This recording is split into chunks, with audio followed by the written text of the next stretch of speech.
22 minutes past 9. Alan Quinlan is with us, host of the Red 78 podcast, which you can get if you just search Red 78. Alan, good morning to you. How are you getting on? Good, Jared. Thanks. And yourself? It's England week. Manu Tulagi is definitely out. There's a bit of doubt about Curry. And the English rugby media are ripping Eddie Jones a new one, saying it's time to get rid of him. He's got 2 games to save his England managerial career, coaching career. They're mad, aren't they? He's just building for the World Cup. He's just cycling through players. He's treating this like the National League when the Championship is around the corner. Probably. I think he seems quite calm and relaxed. He's talking about the New England that we've seen so far. They haven't been great, and a lot of the former English players have been ramping up a bit of pressure on him, the English press last week, and just talking about how pivotal this game is. I think it's probably a nervousness and a worry and a fear about what Ireland going to Twickenham and possibly beating England there. I think that would really intensify the pressure on Eddie Jones. But look, they don't look the same as they were a couple of years ago, and he is rebuilding. And when you are rebuilding, you need a little bit of patience. But I'm not sure. We spoke about this last week about just the style they're trying to play. They've 2 kind of ball-playing midfielders. They've lost a lot of power. Some injuries. Tuilagi's a huge loss to any team. But the Vunipola brothers, I watched Billy Vunipola at the weekend against Leicester, and he's still incredibly effective. I'm not really sure what's happened. Is it down to a fitness thing? But you imagine he'd still try and keep him some way involved. Because he is so effective and aggressive and such a brilliant ball carrier. But they are under pressure. Lawrence Delalio's podcast this week, I was listening to it, and he was saying, who's he trying to fool? He was trying to convince, Eddie Jones was trying to convince people last week in the press that they're playing really good attacking rugby. And Lawrence was saying, who's he trying to fool? He can't fool the English fans. And there is a lot of pressure this week. It'll be interesting to see what he comes out with. This game 2 years ago, he spoke about Ireland being the United Nations of rugby with, the Irish qualified players, mainly South Africans, a couple of New Zealanders. He'll probably have some swipe this week at Ireland. Hopefully. That'll at least make things interesting before we go and beat them, because that's what's going to happen here, right? We're a much better team than them at the moment. We've got an identity. We're further down the line. We should be beating this England team at the moment, particularly given all the doubts that England have. We should be confident going there anyway, but there's no guarantees, because obviously it's a really desperate kind of situation for them, in a sense that you never want to lose to. They'll never want to lose to Ireland at home, and they've been pretty dominant against us the last number of years. Bar last year in the game in the Aviva, where Ireland played really well and kind of resurrected their season, and kind of. That was the start of a lot of change, the way the Irish team was playing. So it's they'll still try and be very physical. They've Laws and Atoje, very powerful physical guys. Sinclair, Ellis Genge. I think Cowan Dickey is going to be a big loss to him, and it probably balances itself out with Andrew Porter being out. Porter's going to be a big loss to Ireland. But they have a number of injury issues as well. Johnny Hill is not available. Sam Underhill coming back in gives them a bit of ballast, edge, aggression. And if Curry is fit and they could play Underhill and Curry, well, those 2 guys can be, incredibly effective. So I think we should be confident, Jared, but not too confident, because, it still will be a pretty physical challenge for Ireland. Is there already a situation emerging where the game plan is a little bit predictable in how much it's based on Marcus Smith at 10? Is it like a little less fluid than it used to be? Well, Eddie Jones is kind of saying that they play 2-3 phases, just trying to get a foothold and get some shape, and then his reliance is on Smith and Henry Slade, who played 12 the last day against England, to try and see where the space is and play off the cuff a little bit, which sometimes we criticise teams for being over prescriptive, if you like, and organised and structured.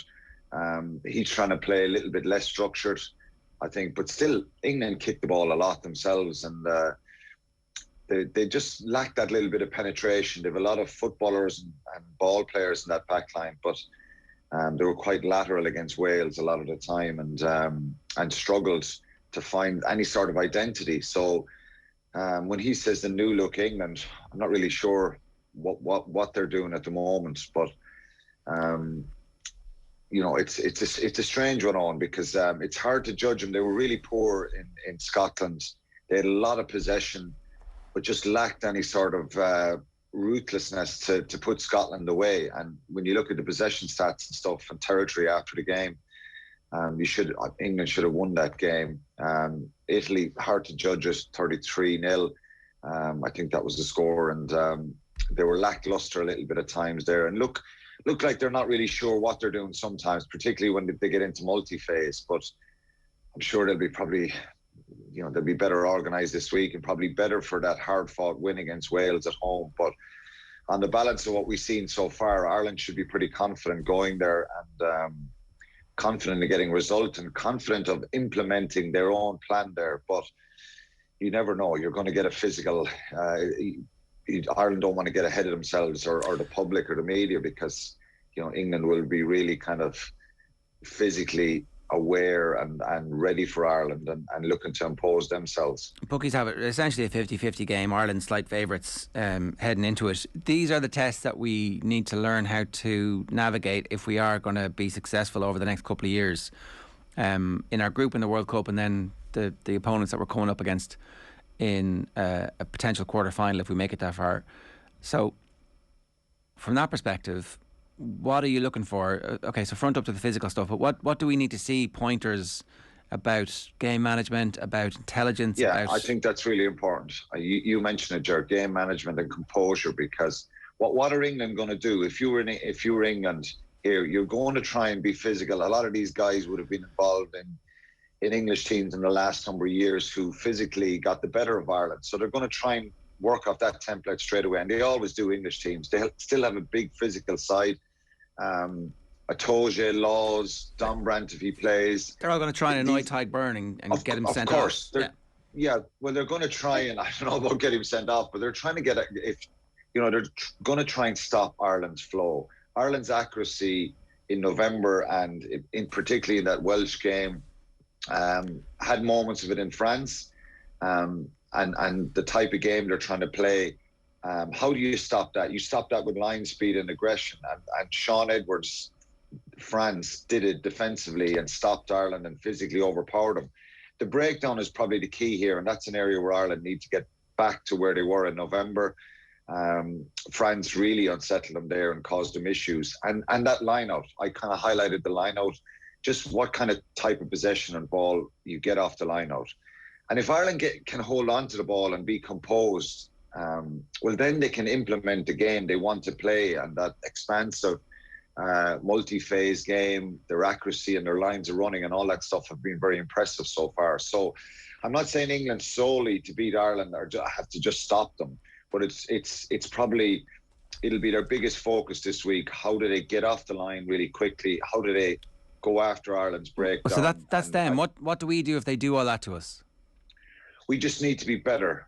We need to be more composed. We probably lacked a little bit of enthusiasm getting into the breakdown, accuracy, which was surprising because it's an area that, as I said, Ireland were really good at. Line out intelligence. And for me, that's about, being a little bit cynical at times. France were quite cynical there. They closed the gap. They threw jumpers across. And you're going to get that from Atoje. You're going to get him niggling in the line out around the side of the breakdown.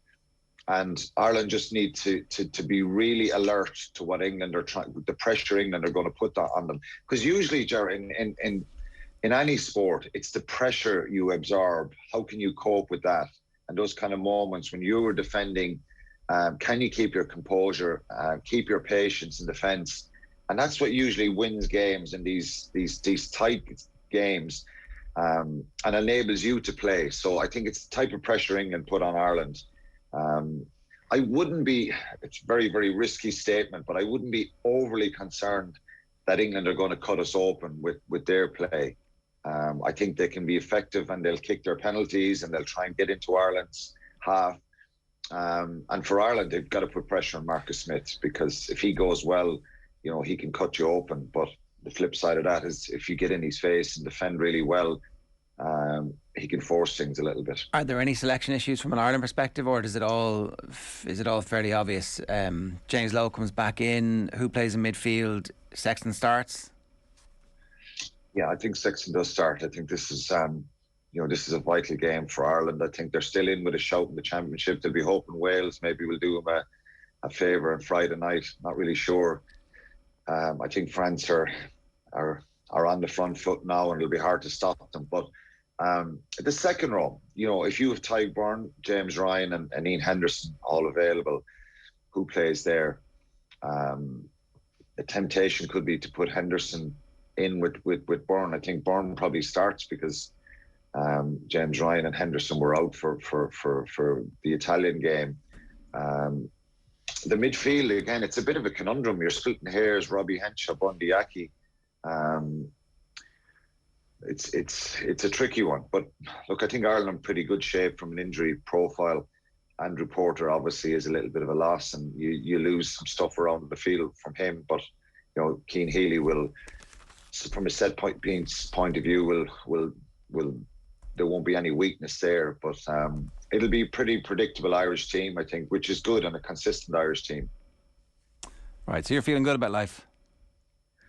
Well, I don't know. Am I feeling good about life? But I'd be fairly confident this Ireland team. I'd be disappointed. I'd be really disappointed. I think this is. You said it at the start, Ger. This is one now that we've got to be ruthless, and we've got to go there and get a result and get a win, because I think on paper and where we're at the moment, we're probably a better side, but that doesn't guarantee you the result. But I think mentally it's a really crucial one now. That what did we really learn from Italy? That's the only kind of downside for me is I think, when you look at what France did to Scotland, a lot of what we did in France was really, really impressive, given the type of physicality and pressure that we were under at times. And when you look back at that game, if they're able to fix some of the things that went wrong, particularly at the breakdown and line out, there's no guarantee they'll get all that right this week. But if they tighten up and get their breakdown better, I think they can play, and I'd be confident they can go there and get a win. All right, look, we'll leave it there for today, but we'll get your thoughts on the team later on in the week. Thanks a million.